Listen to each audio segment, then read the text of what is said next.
slideshow is for Module 4 discussion, instruction and learning theory, and the theory it is discussing is collaborativism. Collaborativism was started in 1986 by Linda Harrison. She called it originally online collaborative learning. It was based on constructivism. She compares the three types of online learning. So with collaborativism, there's online discourse, there's group learning, it's instructor-led, asynchronous, place-independent, text-based discussion, internet, mediated discourse. With online distantification, she says that that's sort of like just when they took correspondence courses and put them online. It's all based in cognitive learning, so it's just giving information and students learning, like receiving information. Not a lot of discussion. And then the online courseware, that's like MOOCs or the plug and play, like just here's a video, take a quiz on it. She calls it online content plus quiz. So there's very little instructor feedback in that and no discussion at all.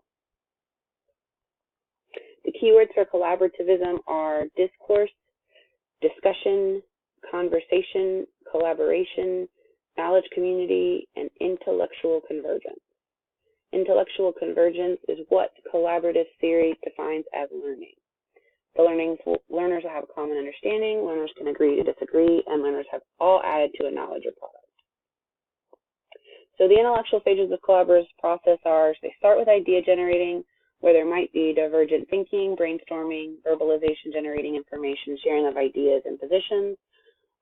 Then it goes into idea organizing, where they begin to have conceptual change, the learners start to have intellectual progress on a topic. There begins to be convergent. Participants begin to kind of confront the new ideas and then start to cluster and clarify new ideas. And then they select the strongest of the new ideas and weed out the weaker positions. As they do this, they eventually come to an intellectual convergence, which is where they have a shared understanding, and that shared understanding might also be agreeing to disagree. There's a mutual contribution to the construction of knowledge, product, or solution. So the idea generating, everyone's just throwing out ideas into the middle here. With idea organizing, they're starting to pull out ideas and start to think what's good, what's bad of the ideas, of the new ones that they've thought of. And then they come to a convergence where they're all agreeing on their understanding of the topic. And then this builds knowledge or adds to society in a knowledge community.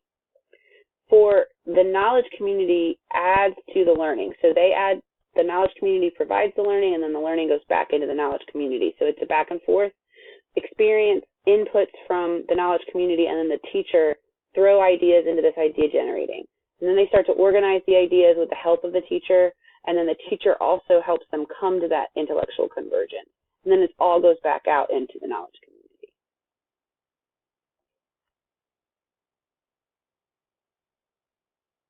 And these are the references.